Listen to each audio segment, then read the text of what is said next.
Video देखने के बाद वीडियो के डिस्क्रिप्शन बॉक्स में वीडियो के घटक से संबंधित प्रश्न पूछे गए हैं। इन प्रश्नों को अपनी कॉपी में लिखकर हल करें। वीडियो के डिस्क्रिप्शन बॉक्स में एक गूगल फॉर्म की लिंक भी दी गई है।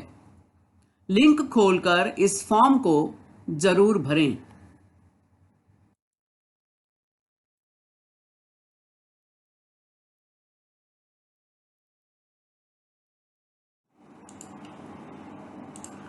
अभी जिस लिंक के बारे में मैंने बात की वो लिंक यहाँ दी गई है। तो डिस्क्रिप्शन बॉक्स में यह लिंक आपको मिलेगी। इस लिंक को ओपन करें। लिंक के ऊपर इस तरह से आपको सूचना भी मिलेगी। अपना अभिप्राय नीचे दी गई लिंक में अवश्य व्यक्त करें। तो इस लिंक को जरूर खोलें। इसमें जो भी प्रश्न पूछे गए हैं उनके उत्तर आपको देने हैं। बहुत ही सरल और सामान्य प्रश्न है, इसलिए आप सभी से विनम्र निवेदन है कि इस लिंक को जरूर जरूर खोलें और इसे भरें।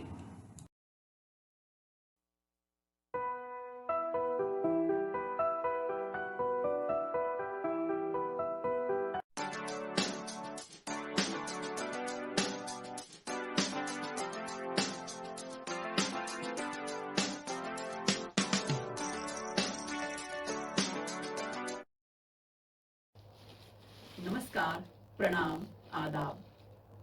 कोविड-19 के प्रादुर्भाव की वजह से आज विद्यार्थी शाला में प्रत्यक्ष अध्ययन अनुभव लेने से वंचित हैं। बृहन्मुंबई महानगर पालिका शिक्षण विभाग ने एक सराहनीय कदम उठाया, जिससे हमारा कोई भी विद्यार्थी शिक्षा से वंचित न रहे। और इस श्रृंखला के अंतर्गत हम अपने विषय के रोचक घटक लेकर, रोचक वीडियोस लेकर आपके सामने उपस्थित रहेंगे। और इसी के अंतर्गत मैं श्रीमती पूर्णिमा पांडे आप सभी को वर्चुअल स्टूडियो क्लास में आमंत्रित करती हूं, अपने एक नए विषय के साथ, नए घटक के साथ। तो चलें अपने विषय के संग। कक्षा 7वीं भूगोल। यह पाठ मानवीय भूगोल के अंतर्गत आता है और पाठ का नाम है कृषि। इस पाठ का आज हम तीसरा भाग देखें। कृषि शब्द जब हम सुनते हैं तो हमारे सामने बहुत सारे चित्र खड़े हो जाते हैं। खेतों में लहलहाती फसल, खेतों में काम करते किसान, खेतों में सिंचाई, खेतों में चलने वाले ट्रैक्टर, खाद, बहुत सारी चीजें हमारी आंखों के सामने आ जाती हैं। और हमारा भारत एक कृषि प्रधान देश है और भारत में इस तरह से पारंपरिक विधि से हमेशा खेती की जाती रही है। आज भारत में कई बदलाव हुए हैं। आर्थिक विकास हुआ है, औद्योगिक विकास हुआ है, तकनीकी विकास हुआ है और इन सब के चलते खेती के प्रकारों में भी बहुत सारे बदलाव दिखाई देते हैं। जैविक कृषि, आज हम जानते हैं इसके बारे में कुछ बातें। इसे हम ऑर्गेनिक फार्मिंग के नाम से भी जानते हैं। आजकल बच्चों हम बाजार में जब भी जाते हैं तो ध्यान देने पे हमें पता चलता है कि सब जगह ऑर्गेनिक और नॉन ऑर्गेनिक दो प्रकार की चीजें मिलती हैं। ऑर्गेनिक अनाज, नॉन ऑर्गेनिक अनाज, अनाज फल, नॉन ऑर्गेनिक फल, और यहाँ तक कि दूध भी ऑर्गेनिक या नॉन ऑर्गेनिक के रूप में मिलता है। तो क्या है ये ऑर्गेनिक प्रकार, कौन सा है ये? तो चलो जानते हैं इसके बारे में। यहाँ पर ऊपर एक हम खेत का दृश्य देख रहे हैं जिस पे लिखा हुआ है ऑर्गेनिक फार्म, और नीचे हम देख रहे हैं घर के गीले कचरे से एक जगह इकट्ठा किया गया है और बाद में उससे बनी हुई खाद। हम लोग अपने शहरों में भी अपने आसपास सूखा कचरा आणि ओला कचरा, गीला कचरा या सूखा कचरा, इस तरह के प्रकल्प हम देखते रहते हैं। ये जो गीला कचरा होता है घर का, यानी साग सब्जियों का जो कचरा है, छिलका है, कई बार बचा हुआ बासी सड़ा हुआ भोजन, इस तरह के सड़े हुए फल सब्जी, इस तरह की चीज़ों से जो खाद बनाई जाती हैं उसे हम जैविक खाद कहते हैं। उसके लिए बहुत सारे और प्रक्रिया होती है। तो फसलों के लिए आवश्यक पोषक तत्व हमें मृदा से मिल जाते हैं, इसलिए प्रयुक्त पोषक द्रव्यों का मृदा में पुनर्भरण होना आवश्यक होता है। यानी हमने एक बार जमीन में फसल लगा दी तो जमीन से फसलों ने आवश्यक तत्व खींच लिए, तो फसल अच्छी हो गई, लेकिन दूसरी बार के लिए उस जमीन की उर्वरता, उस मृदा की उर्वरता कम हो जाती है। तो मृदा में फिर से वो उर्वरता आनी चाहिए, ताकि हम अगली जो फसल लगाएं वो भी हमें अच्छे से मिले, उसकी उपज भी अच्छी हो। तो इसके लिए हम क्या करते हैं, हम खेतों में खाद डालते हैं। उसको फिर से हमें खाना देना है ना, फिर से हमें भोजन देना है। जब हम खाना एक बार खा लेते हैं, हमारी एनर्जी हम भरपूर उपयोग कर लेते हैं, फिर हम थक जाते हैं। फिर से एनर्जी लेने के लिए क्या करते हैं, फिर से हम कुछ भोजन खाते हैं, दूध पीते हैं, कुछ नाश्ता करते हैं, फल खाते हैं, तो हमारे शरीर में फिर से एनर्जी आ जाती है। उसी तरह मृदा को भी बार बार एनर्जी की आवश्यकता होती है उर्वरता बनाए रखने के लिए। तो इस उत्पादन वृद्धि के लिए पोषक द्रव्यों का, कॉम्प्लीमेंट्री फूड जिसे हम कहते हैं ना, सप्लीमेंट्री फूड, तो ये जो सप्लीमेंट्री फूड है जिससे ये जमीन की उर्वरता बनी रहती है, उसका बड़े पैमाने पर उपयोग होता है। और इसके लिए जैविक खाद तैयार की जाती है। इसके लिए रासायनिक खादें भी बाजार में उपलब्ध है। रासायनिक खाद, फर्टिलाइजर्स भी मार्केट में बहुत बड़ी मात्रा में उपलब्ध हैं। इन रासायनिक खादों का और अन्य फर्टिलाइजर्स का उपयोग करने पर जमीन की पोषकता तो बढ़ती है और उसके साथ साथ उत्पादन भी बहुत डबल हो जाता है। लेकिन लंबे समय तक इनका इस्तेमाल करने से जमीन की उर्वरता धीरे धीरे हमेशा के लिए खत्म हो जाती है। तो इसलिए आजकल ऑर्गेनिक खाद का उपयोग किया जाता है, जैविक खाद का उपयोग किया जाता है। पहले भी हमारे देश में जैविक खाद का ही उपयोग होता था।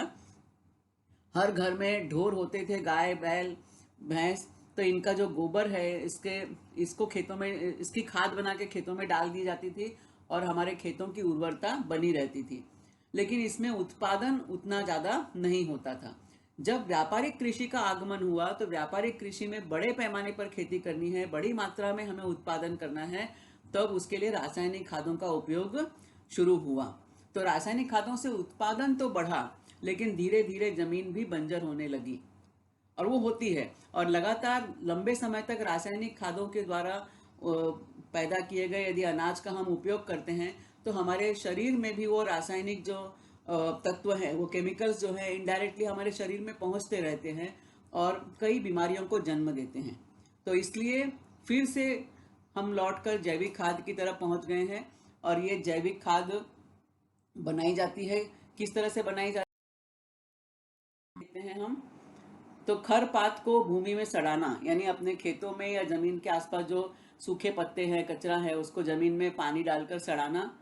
पटसन तथा धैंचा, ये दो फसलें हैं, इनको, ये हरी फसलें हैं, इनकी फसलों को जमीन में दबाकर छोड़ दिया जाता है और बाद में वो जमीन में मिलकर, मिट्टी में मिलकर वो खाद बन जाती है।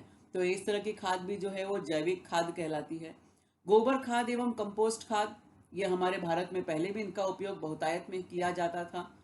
इसके बाद गीले कचरे से केंचुआ खाद की निर्मित की जाती है, गांडूल खाद जिन्हें हम कहते हैं, तो केंचुआ खाद की निर्मित भी की जाती है। तो ये सभी प्रकार के वनस्पति जन्य पदार्थ मिट्टी में मिलाकर और सड़ाकर जब फसलें उगाई जाती हैं, तो उसे हम जैविक कृषि पद्धति कहते हैं। तो ये जितने भी प्रकार के हमने ये वनस्पति जन्य पदार्थ हैं, खरपात है, गोबर है ना, ये सारी जो चीजें हैं, हम मिट्टी में इसको मिला के सड़ा देते हैं और इनको ही हम खाद के रूप में उपयोग में लाते हैं। तो इससे जो खेती की जाती है, इसे हम जैविक कृषि पद्धति कहते हैं। और इस कृषि पद्धति में उत्पन्न अनाज जो है वो ऑर्गेनिक अनाज या जैविक अनाज, अन्न कहलाता है। हम अपने घरों में भी छोटे छोटे प्रयोग करते रहते हैं। जैसे यदि हमारे घर में सब्जी का कचरा है, आलू हमने छीली, आलू का कचरा है, गाजर हमने छीली, गाजर का छिलका है, लौकी हमने साफ की, लौकी का छिलका है। इसी तरह बहुत सारे फलों के और सब्जियों के छिलके हम घर में जब खाना बनाते समय हमारे घर में निकलते हैं, उन्हें हम कचरे में फेंक देते हैं। यदि हमें उनको इकट्ठा करने की जगह हमारे पास नहीं है, तो यदि हम उसको डेली हम अपने घर के मिक्सर में पीस लें और थोड़ा पानी डाल के और बारीक पीस लें, तो उसका अच्छा एक घोल तैयार हो जाता है। और फिर इस घोल को अपने, हम घर में जो गमले लगे हैं हमारे घर में, हम कुछ ना कुछ, चाहे तुलसी का गमला हो या एलोवेरा हो या हरी मिर्ची का गमला हो, बहुत छोटी छोटी चीज़ें हम घर में लगाते हैं, पुदीना हो, तो इसमें हम यदि वो कचरे का जो हमने छिलके का जो घोल बनाया है मिक्सर में पीस के उसको डाल दे, तो भी आप देखेंगे कि 2-4 दिन के बाद ही आप देखेंगे कि आपके जो पौधे लगे हुए हैं उनकी हरियाली, उनकी हरितिमा बढ़ जाती है। उनके पौधों का जो पत्तों का टेक्सचर एकदम नरम पड़ जाता है, इतना सुंदर लगता है वो। तो ये जैविक पद्धति है। तो आजकल ये जैविक कृषि पद्धति का पुनः जमाना लौट आया है। एक बार फिर से लोग थोड़ा सा अपने स्वास्थ्य के प्रति सजग हो रहे हैं, अपने पर्यावरण के प्रति सजग हो रहे हैं, और जहाँ तक संभव है हम जैविक कृषि पद्धति को फिर से अपना रहे हैं। कृषि पर्यटन, समय के साथ साथ पर्यटन ने भी बहुत सारे रूप अख्तियार किए हैं, और उसमें एक सबसे जो लेटेस्ट डेवलपमेंट है वो है कृषि पर्यटन का। वैसे हम लोग पहाड़ों की तरफ घूमने जाते हैं, ठंडे प्रदेशों का भ्रमण करते हैं, तीर्थ स्थानों की यात्रा करते हैं, ऐतिहासिक स्थानों की यात्रा करते हैं। उसी तरह आजकल कृषि पर्यटन भी एक नए रूप में विकसित हुआ है।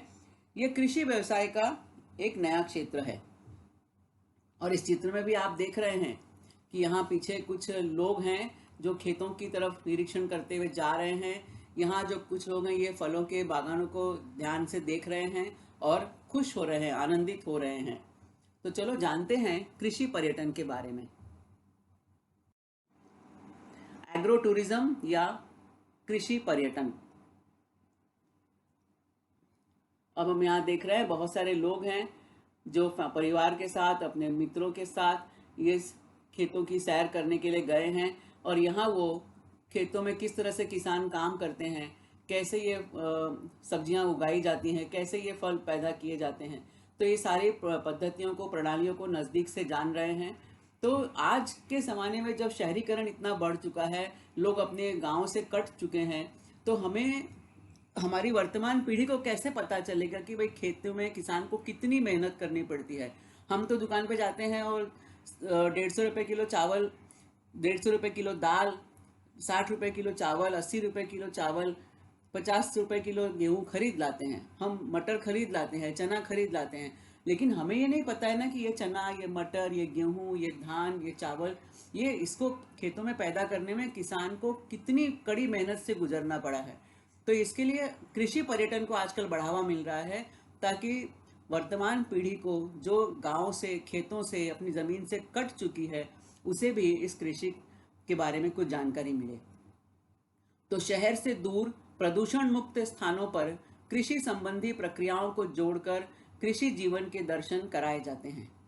महाराष्ट्र में पुणे और कोल्हापुर जिले में कृषि पर्यटन के लिए उत्तम पर्यटन स्थल विकसित किए गए हैं।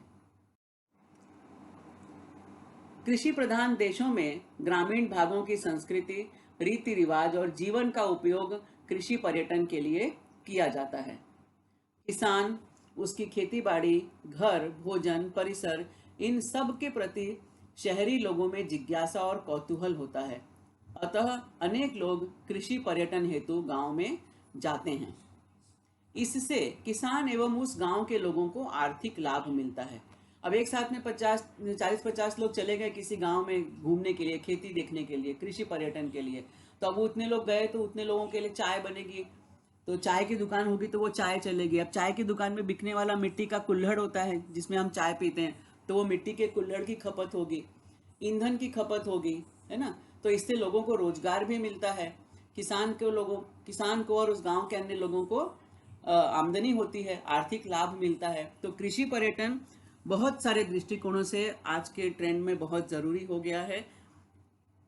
सबसे बड़ी बात कि हमारे आज के बच्चों को किसान और किसान के द्वारा की गई मेहनत का आकलन करने की क्षमता बढ़ती है उनकी, क्योंकि वो देखते हैं जाकर के किस तरह से ज़मीन में हल चलाया जाता है, कैसे यहाँ अनाज बोया जाता है, किस तरह से और सारे काम किए जाते हैं। तो उनको भी लगता है कि हाँ, जिस सामान को हम दुकान में जाकर, किराने की दुकान से 2 मिनट में खड़े खड़े खरीद लेते हैं, उस सामान को पैदा करने के लिए महीनों की मशक्क़त करनी पड़ी है हमारे किसान को। दिखने में ताजे, रसीले और हरे भरे फल और सब्जियां हमेशा उचित पद्धति से तैयार किए जाते हैं, ऐसा नहीं है। कई बार हम बाजार जाते हैं, खूब रंग बिरंगे हरी हरी मटर, लाल लाल एप्पल, हमें बहुत सारे एकदम रंग बिरंगे एकदम चटक रंगों की ये फल दिखाई देते हैं, सब्जियां दिखाई देती हैं। तो क्या ये सचमुच बहुत अच्छे हैं, या हमेशा प्रॉपर पद्धति से ही इनको उगाया गया है, पूरे सिस्टम से उचित तरीके से इनकी खेती की गई है? ऐसा नहीं है। आजकल कई बार क्या होता है कि जल्दी से जल्दी फल और सब्जियों का उत्पादन हो जाए, अधिक से अधिक, कम समय अधिक उत्पादन। तो इसके लिए क्या होता है कि उन पर, फसलों पर कृत्रिम कृत्रिम रासायनिक दवाइयों का भरपूर छिड़काव किया जाता है। कई बार क्या होता है कि फल जो है वो कच्चे ही जल्दी तोड़ लिए जाते हैं, क्या, ताकि एक फसल तोड़ ली जाए तो फिर दूसरी के लिए वो पेड़ तैयार हो जाए। और उन कच्चे फलों को पकाने के लिए उस पर कार्बाइड या अन्य तरह के रासायनिक का पाउडर का, केमिकल्स का इस्तेमाल किया जाता है। तो इससे उनके रंग तो अच्छे हो जाते हैं, वो फल जल्दी पक जाते हैं, लेकिन ये फल, ये सब्जियां प्राकृतिक रूप से समय के हिसाब से नहीं पकी रहती है। तो यह शरीर के लिए, स्वास्थ्य के लिए लाभदायक नहीं होती, हानिकारक होती हैं। इससे फल सब्जियां तो शीघ्र पक जाती हैं, साथ ही ताजा और आकर्षक भी दिखती हैं, परंतु ऐसी सब्जियां स्वास्थ्य के लिए हानिकारक होती हैं। तो बाजार से खरीद कर लाए गए ऐसे उत्पादन कम समय तक टिकते हैं। आपने भी कई बार देखा होगा कि हम पपीता जैसा फल ले आते हैं घर पे, हमें लगता है कि हाँ ये तो अभी कल तक पकेगा, और वैसे सामान्य रूप से पेड़ों से पका हुआ पपीता हम लेते हैं तो यदि पक भी गया है तो उसको एकदम गलने में 1-2 दिन लगता है। वो तुरंत ही आज पका और कल गल गया ऐसा नहीं होता, वो 3-4 दिन लगता है कि अंदर से वो पूरा गल जाता है। लेकिन जो इस तरह से रासायनिक प्रक्रिया से पकाए हुए फल होते हैं, वो आज यदि पूरा पक गए तो कल ही, अगले ही दिन वो पूरे पदार्थ अंदर से गल जाता है।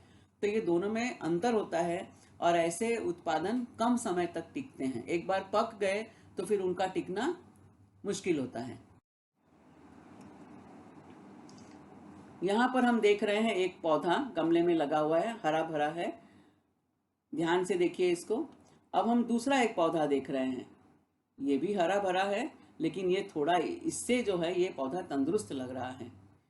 देखो इस, क्योंकि ये कुछ केमिकल पी रहा है अलग से, यानी इसको अलग से ये रासायनिक पदार्थ दिए जा रहे हैं। इससे क्या हो रहा है कि इसकी वृद्धि तो थोड़ी तेज हो गई है, इसके पत्ते भी थोड़ा ज़्यादा खिल गए हैं, तना देखो हम देख रहे हैं कि इसके तने से इसका तना जरा मोटा हो गया है, जड़ भी थोड़ा ज़्यादा नीचे तक जा रही है, सब कुछ अच्छा है। लेकिन ये क्यों हो रहा है? ये क्या प्राकृतिक रूप से ऐसे बड़ा हो रहा है? नहीं, ये बड़ा हो रहा है रासायनिक ये तत्वों को लेकर। ये जो है, इस तरह के जो रासायनिक तत्व हैं, ये ऊपर से पौधों को खाद के रूप में, इनके छिड़काव के रूप में पौधों को दिए जाते हैं। पौधा इनको लेकर आकर्षक रूप में बढ़ता तो है, लेकिन यह स्वास्थ्य के लिए हानिकारक होता है। अब आगे आता है विपणन प्रबंधन, मार्केटिंग सिस्टम। बहुत ही इंपॉर्टेंट है ये। मार्केटिंग सिस्टम क्या होता है? हम देखते हैं बाजार में हम जाते हैं, हमें स्टॉक में रखी हुई सब्जियां मिल रही हैं, लोग बेच रहे हैं, लोग खरीद रहे हैं, ट्रकों से माल आ रहा है सब्जी मंडियों में, अनाज की मंडियों में, और यहाँ माल उतरता है। यहाँ से माल उतर के थोक मंडी है, थोक मंडी से माल उतर कर रिटेल दुकानदार के पास आता है, और रिटेल दुकानदारों से हम अपना सामान खरीदते हैं। ये है हमारा पूरा मार्केटिंग सिस्टम। अब ये कैसे काम करता है और इसका महत्व क्या है? हमारा भारत देश उत्तर से दक्षिण तक फैला हुआ, पूर्व से पश्चिम तक फैला हुआ, जितना इसका क्षेत्रीय विस्तार है उतनी ही यहाँ पे खेती भी बिखरी हुई है। हर क्षेत्र में अलग अलग तरह से खेती। तो किसानों द्वारा ये उत्पादित वस्तुएं उचित दाम और उचित समय में ग्राहकों तक पहुंच जाएं, इसके लिए विपणन प्रबंधन की आवश्यकता होती है। अभी ये देखो, हम यहाँ देख रहे हैं तो अरुणाचल प्रदेश में यदि खेती हो रही है, गुजरात में खेती हो रही है, लद्दाख में हो रही है, जम्मू कश्मीर में हो रही है, हरियाणा पंजाब में हो रही है, कर्नाटक में हो रही है, तमिलनाडु में हो रही है, लगभग पूरे भारत में खेती हो रही है। और यह जो खेती का जो उत्पन्न है, अनाज है, ये सही समय पर, जब आवश्यक है उस समय पर, उचित दाम पर, है ना, सही दाम पे भी मार्केट में पहुंच जाए और लोगों तक पहुंच जाए, मार्केट में पहुंच के सर्वसाधारण जनता तक पहुंच जाए, उसके लिए एक उचित सिस्टम की आवश्यकता होती है, प्रबंधन की आवश्यकता होती है। कि इसका डिस्ट्रीब्यूशन किस तरह से हो, इन पदार्थों का वितरण कैसे हो। तो ये जो होता है इसे ही हम कहते हैं विपणन प्रबंधन या मार्केटिंग सिस्टम, मार्केटिंग मैनेजमेंट। तो इसकी आवश्यकता भारत में क्यों है? क्योंकि भारतीय कृषि विस्तृत प्रदेश में बिखरी हुई है। अभी हमने देखा कि भारत एक ऐसे ही बड़ा भूभाग है और बहुत दूर दूर तक हमारी खेती बिखरी हुई है। सभी किसान संगठित नहीं हैं, थोड़ी जागरूकता का अभाव है, किसान संगठित नहीं हैं, और अनेक किसान आर्थिक दृष्टि से दुर्बल होने के कारण कृषि का उत्पादन और वितरण स्वयं नहीं कर सकते। उत्पादन तो उन्होंने कर लिया लेकिन वो वितरण स्वयं नहीं कर पाते, और इसलिए उपज को ग्राहकों तक पहुंचाने के लिए तहसील स्तर पर कृषि उपज मंडी की स्थापना की गई है कि भाई किसान की जो उपज है, किसान की फसल है, वो ग्राहकों तक सही तरह से पहुंच जाए। तो कैसे पहुंचेगी? तो वो किसान क्या, वो खुद तो जाके बेचारे अभी उन्होंने अपने गांव में खेती की, फसल काटी, लेकिन वो फसल काट कर सीधे आके वो अपने किसी बड़े शहर में या बाजार में नहीं बेच सकते। इतने संसाधन नहीं है उनके पास कि वो गाड़ी पे इतना आवागमन का खर्च वहन करें और यहाँ तक आकर वो बेचे, उतनी कुशलता उनके अंदर नहीं है। तो इसलिए क्या होता है कि तहसील स्तर पर कृषि उपज मंडी बनाई गई है। तो ये किसान जो है अपने तहसील की मंडी में अपना अनाज वहाँ जाके बेच देते हैं, और फिर मंडी से यह अनाज, उस तहसील की मंडी से अनाज आगे के जिलों में, आगे के बड़े शहरों में या अन्य राज्यों तक पहुंचाया जाता है। किसान अपना माल लाता है और व्यापारियों को बेचता है। अब इसमें एक प्रॉब्लम यह है कि जो कृषि वस्तुएं होती हैं वो नाशवान होती हैं, उनकी व्यवस्था उचित समय पर करनी पड़ती है। अब अनाज है यदि, तो चलो ठीक है, अनाज तो लंबे समय तक टिकता है, लेकिन यदि सब्जियां हैं, फल हैं, फूल हैं, तो ये सारी चीजें तो नाशवान है, ज्यादा दिन टिकती नहीं है। कोई कोई सब्जी है, ठीक है, आलू है, प्याज है, ये महीनों महीनों चल जाती है, लेकिन कुछ अन्य सब्जियां, बाकी सब्जियां तो क्या है, मुश्किल से 1 हफ्ता चलती हैं। और हरी सब्जियां है, हरी धनिया, मेथी, पालक, चौलाई, मोठ, जितने भी हरी सब्जियां हैं, ये तो 2 से 4 दिन में, 2 से 3 दिन मुश्किल से ये सब्जियां चलती हैं। ये उसके बाद ये सब्जियां नष्ट हो जाती हैं, खराब होने लगती हैं। तो इसलिए समय पर इनकी व्यवस्था करनी पड़ती है, और यदि समय पर इनकी व्यवस्था नहीं की गई तो यह नुकसान पहुंचाती हैं। किसानों को किस तरह से नुकसान पहुंचाती हैं? सब्जियां सड़ जाएंगी, फूल सड़ जाएंगे, फल सड़ जाएंगे, तो किसान को नुकसान होगा। इसलिए इनकी व्यवस्था सही समय पर करनी पड़ती है, और इसके लिए किसानों के संगठन, उपभोक्ता बाजार, सहकारी संस्थाएं जैसे घटक अत्यंत उपयुक्त होते हैं। इससे आड़तिये और बिचौलिए आदि द्वारा किसानों के लिए किए जाने वाले शोषण को भी रोका जा सकता है। जो ये तहसील द्वारा सहकारी मंडियां स्थापित की गई हैं, इनके द्वारा क्या होता है कि नहीं तो ये किसानों का शोषण करते हैं बिचौलिए, व्यापारी से और किसानों को साठगांठ कराते हैं, मेल मिलाप कराते हैं, अपनी कमीशन लेते हैं, दलाली लेते हैं, और इसके बाद में वो किसानों से कोई चीज़ खरीद लेंगे 10 रुपये में और दूसरे व्यापारी को बेचेंगे वो 100 रुपये में। अब बेचारे किसान को तो 10 रुपये में बहुत ज़्यादा लाभ ही नहीं मिला, और ये जो कमीशन वाला बिचौलिया था इसने अपने 90 रुपये और कमा लिए। तो इस तरह से किसानों का तो शोषण है ये। तो इसे सब रोकने के लिए कृषि उत्पन्न समितियां स्थापित की गई हैं। खेती की उपज बड़े उद्योगों के लिए कच्चे माल के रूप में उपयोग में लाई जाती हैं। वैश्वीकरण की वजह से कृषि उपज को अंतरराष्ट्रीय बाजार सरलता से उपलब्ध होने लगा है आजकल। अनेक प्रगतिशील किसान अपने खेतों में अत्याधुनिक तकनीक का उपयोग करते हैं।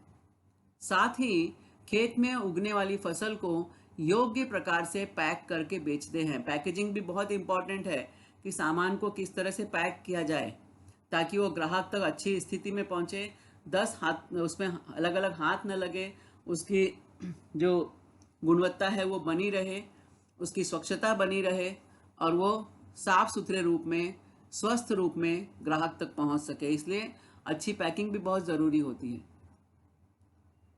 होटल, मॉल आदि के लिए भी बड़े पैमाने पर कृषि माल की आवश्यकता होती है, और आजकल तो ऑनलाइन भी शॉपिंग होती है, ऑनलाइन ग्रोसरी शॉपिंग होती है, ऑनलाइन वेजिटेबल शॉपिंग होती है।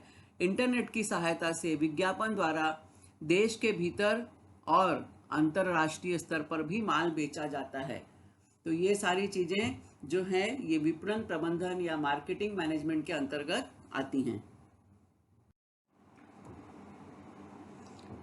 हम देखते हैं महाराष्ट्र में और भारत के कई गांवों में भी ये सिस्टम है। महाराष्ट्र में भी हम यहाँ देखते हैं कि यहाँ साप्ताहिक बाजार की भी परंपरा है कि सब हफ्ते में एक दिन हाट बाजार लगती है और उस दिन सभी तरह का सामान मार्केट में उपलब्ध होता है। ये भी मार्केटिंग मैनेजमेंट सिस्टम है। अब हम जानते हैं एक देश के बारे में, दुनिया का एक देश, बहुत छोटा सा देश है, आपने नाम सुना होगा उसका, इजराइल। इजराइल जो है ये विभिन्न कृषि उत्पादनों का प्रमुख निर्यातक देश तथा कृषि तकनीकी में विश्व का उन्नत देश है। वहां की प्रतिकूल जलवायु, आधे से अधिक क्षेत्र में फैला हुआ मरुस्थल, जल का अभाव जैसी विपरीत परिस्थितियों पर मात कर इजराइल ने खेती को प्राथमिकता देकर कृषि क्षेत्र में नई ऊंचाइयां छू ली हैं। अब हमने देखा इजराइल की विशेषता क्या है, आधे से अधिक क्षेत्र में वहां रेगिस्तान है, मरुस्थल है, पानी ज्यादा, मरुस्थल है इसका मतलब बारिश नहीं होती, पानी का अभाव है। प्रतिकूल जलवायु मतलब खेती के लिए जलवायु अनुकूल नहीं है। खेती में क्या चाहिए, हमें पानी चाहिए, नमी चाहिए, वो वहां पर है ही नहीं। लेकिन इसके बावजूद भी आज इजराइल ने खेती को प्राथमिकता दी और उन्होंने इस क्षेत्र में नई ऊंचाइयां छू ली हैं। और आज भारत, अमेरिका, चीन जैसे बड़े बड़े देश इजराइल की ओर देखते रहते हैं खेती के मामले में कुछ नया सीखने के लिए। ये देखो इतनी हरियाली यहाँ दिखाई दे रही है जबकि इतना सूखा प्रदेश है, आधे से अधिक भाग में तो मरुस्थल है, फिर भी हमें यहाँ हरियाली देखने को मिल रही है। आखिर ऐसा कौन सा चमत्कार हुआ है इजराइल में? पहले हम देखते हैं इजराइल की लोकेशन क्या है। इजराइल, ये विश्व का मानचित्र हम देख रहे हैं और ये सऊदी अरब है, ये हमारा भारत देश और ये हम अफ्रीका महाद्वीप है और इसके बीच में एक बहुत छोटा सा बिंदु जैसा देश हमें दिखाई दे रहा है, एक छोटे से बिंदु के रूप में इजराइल, जिसको जूम करके आपको यहाँ दिखाया गया है। ये इस तरह का, ये इसका मानचित्र। आओ हम देखते हैं इजराइल को विस्तार रूप में।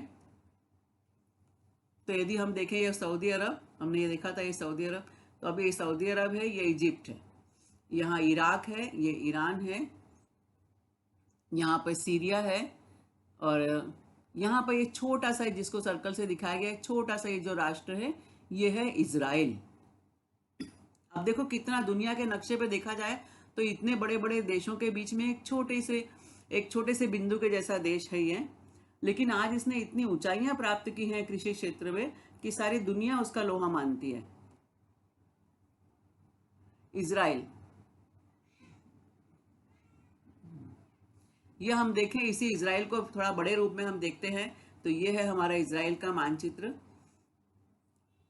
अब यहाँ पे इजिप्ट है और ये जो है नीचे सऊदी अरब है। अब सऊदी अरब तो ये रेगिस्तान ही है और इजराइल में भी, यहाँ इजिप्ट में भी यहाँ हम रेगिस्तान देखते हैं और इजराइल का भी ये जो क्षेत्र है यहाँ पे नेगव, जो नेगव मरुस्थल है, यहाँ पर दुनिया का कुछ बड़े मरुस्थलों में से एक है नेगव मरुस्थल। यानी इजराइल का 60% जो इलाका है हम देखते हैं यहाँ से लेकर यहाँ तक, ये दिख रहा है ना, यहाँ से यहाँ तक ये रेगिस्तानी प्रदेश है। यानी मोर देन 50%, लगभग 60% इलाका इसका मरुस्थल है। अब ये इतना छोटा सा देश और इसमें आधा देश तो मरुस्थल, मरुस्थल मतलब यहाँ बारिश नहीं है, पानी नहीं है, फिर भी इजराइल ने जो प्रगति की है, जो तरक्की की है, वो काबिले तारीफ है।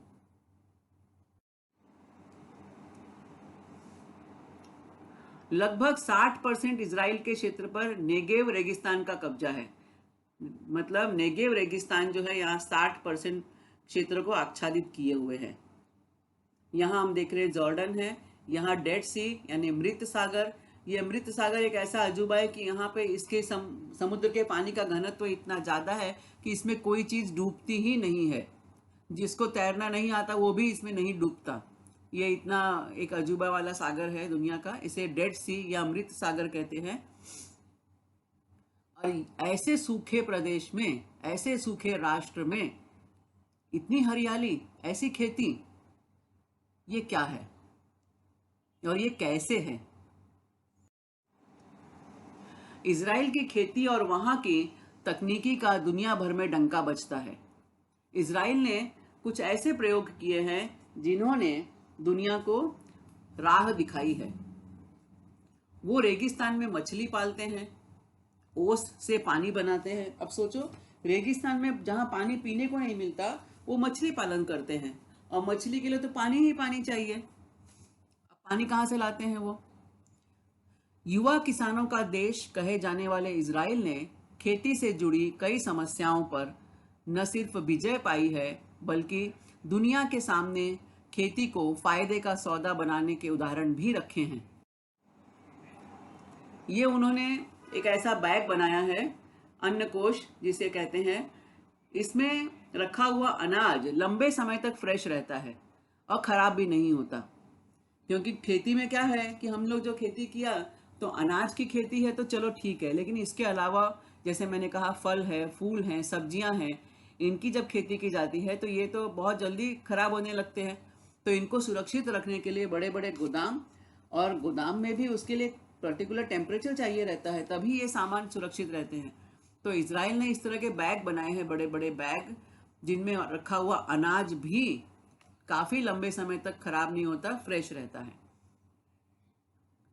सिंचाई की तकनीक हम देख रहे हैं किस तरह से, यानी इतने बड़े बड़े क्षेत्र में खेती की जा रही है, और ये टिपक सिंचन या ड्रिप इरिगेशन का उपयोग ये लोग कर रहे हैं, ताकि बूंद बूंद पानी का उपयोग, ताकि जितनी आवश्यकता हो उतना ही पानी पौधों को मिले।